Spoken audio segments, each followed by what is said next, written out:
E também parece que, quando se fala da administração pública, não se pode pôr toda a gente, não se pode pôr tudo no mesmo saco, não é? Estamos a falar da administração pública, estamos a falar da escola onde andam os nossos filhos, da pequena autarquia, ou estamos a falar da macroestrutura do Ministério da Defesa, que é um buraco negro que a maior parte das pessoas não conhecem, não é? Só conhece quem lá está.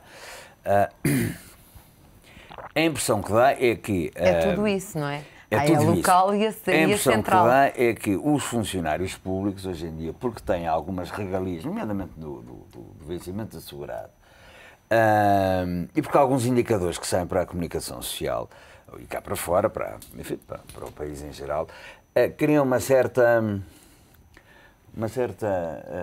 eu não quero... Uma má imagem. Pois, alguma antipatia, às vezes. Que às vezes tem razão de ser, e outras vezes não é por isso. Eu conheço funcionários públicos muitíssimo zelosos, daqueles que se sacrificam e fazem horas extraordinárias e não pedem nada e dão tudo aquilo que têm, como acontece nos privados, mas também conheço, todos nós conhecemos casos que as pessoas se encostam um bocadinho e que as coisas estão menos bem organizadas. Portanto, é um bocadinho injusto quando olhamos para a administração pública e pomos uma classificação como se fosse 700 mil pessoas funcionam assim, ou porque não gostam de se trabalhar, ou porque são menos simpáticas, etc. Parece-me que a relação com o cidadão comum muitas vezes não é o melhor, isso tem que dizer. Porque nós não convivemos com as secretarias dos ministérios, que podem estar muito mais bem organizadas. O cidadão comum convive com a escola, convive com a autarquia diretamente, com a delegação das finanças, que a regra, quando lá vai, já não vai também muito bem disposto, muito satisfeito. E, portanto, a certa altura, acredito que pode tomar bem por juro, não é? A modernização teve em conta estes aspectos também relacionais? Eu diria que... E as pessoas que se trabalhavam nos serviços? Pelo menos tentámos. E compreendo perfeitamente que o cidadão tenha, aliás, e dizem muito bem, se eu vou a uma repartição de finanças já não vou muito bem disposta. Portanto, basta que haja do outro lado uma interação menos feliz para que de repente caia todo o mundo, todos iguais. Isto é tudo, é a administração pública, é tudo igual. E de facto, a questão fundamental, e acho que esse aqui é o ponto a salientar, é que o que tem sido feito do ponto de vista, por exemplo, da administração central, a propósito da questão das empresas e a facilidade das empresas, será que nos lembramos que em 2005 nós demorávamos 78 dias para constituir uma empresa? Não, eu estava a reconhecer no fundo, e tem toda a razão quando diz que mas as consultas isto é um problema, falha, exatamente. É verdade, mas neste momento tem também mecanismos de facilitação a esse nível. Mas não funcionam, de facto. Funcionam menos bem, é bem verdade. Agora, há uma mudança estrutural, até do ponto de vista de atendimento. Há dias eu também fui a uma repartição de finanças tratar de um assunto pessoal e a forma como eu fui atendida já não tem nada a ver também com a maneira como era atendida há alguns anos atrás. Há uma mudança estrutural que nós, como cidadãos, às vezes não notamos tanto. Mas, de facto, ela está a acontecer.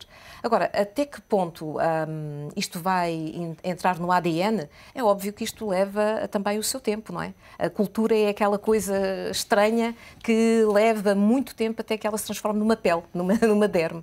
E essa alteração na administração pública está a acontecer, mas também eu diria que no momento atual temos que olhar também para os funcionários públicos como pessoas, como cidadãos, como trabalhadores, que estão neste momento a sofrer um conjunto de alterações na forma de estar, que eles próprios não estão a saber muito bem como lidar com elas. E deveriam ser mais apoiados em termos do que é hoje o trabalho, porque eu, quando comecei a trabalhar, eu tinha um emprego para a vida. E hoje percebo que estamos numa vida cheia de empregos. E esta mudança estrutural, que é quase, faz assim um cross em toda a sociedade portuguesa, na administração pública ainda se sente mais. Como é que uma pessoa como eu, que tem 55 anos, de repente diz, mas espera, então, o que é que vai ser o dia da manhã? E essas alterações têm que ser acompanhadas.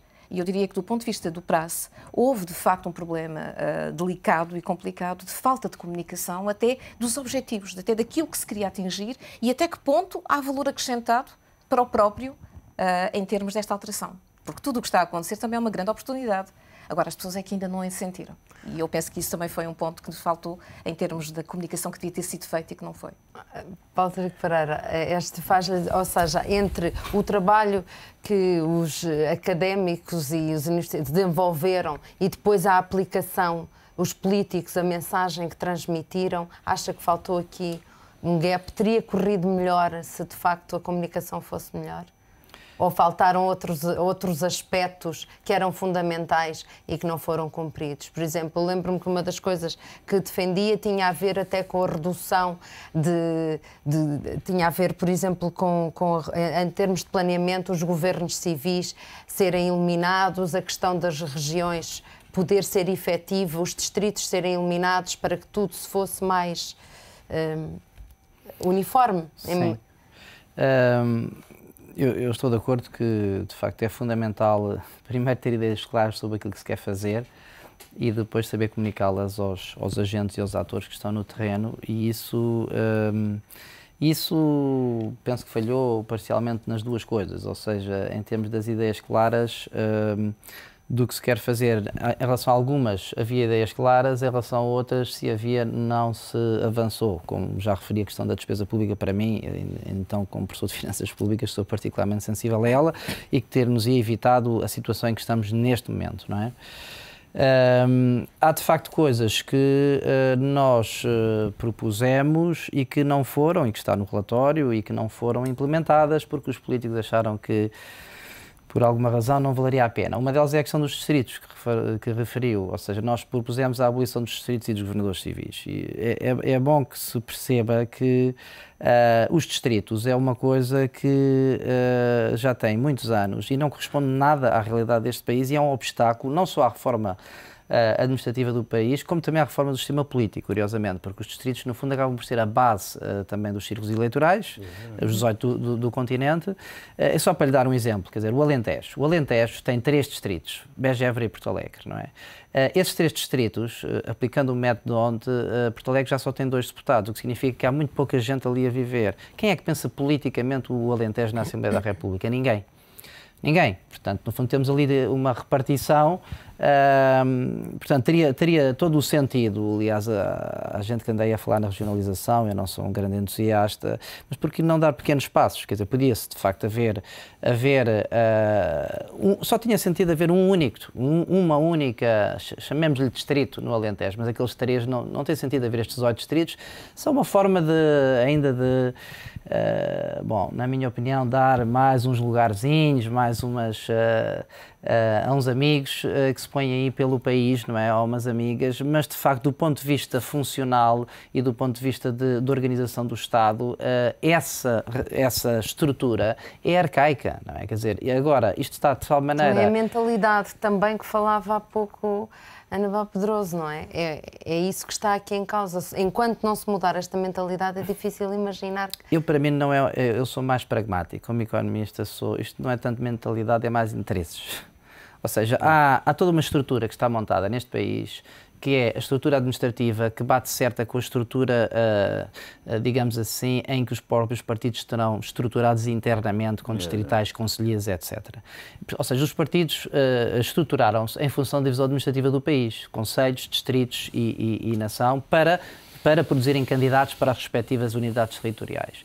E neste momento é essa estrutura que está a impedir, a meu ver, e paradoxalmente até para alguns partidos que defendem a regionalização ou para alguns setores dentro dos partidos que a defendem, essa estrutura é que está a impedir a reforma administrativa, porque no fundo isto tudo bate, a divisão administrativa é igual à divisão interna dos partidos políticos, em conselheiros e distritais, e é igual à divisão do sistema eleitoral em termos de círculos eleitorais. Elas reforçam-se mutuamente, reduzem o que nós, economistas, chamamos os custos de transação políticos. É mais fácil assim, não é?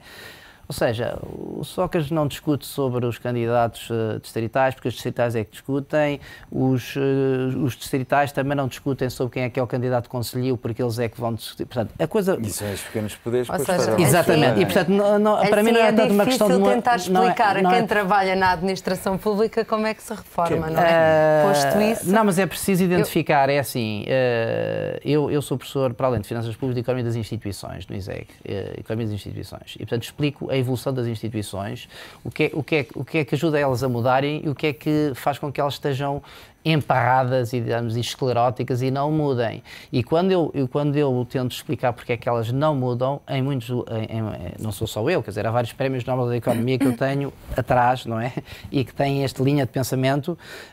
No fundo, isto tem muito a ver com interesses. Ou seja, as instituições que existem não são as mais eficientes. Então, muitas vezes são aquelas que dão Paulo rendas... Pereira, eu proponho que nós falemos a seguir ao intervalo, não de todo.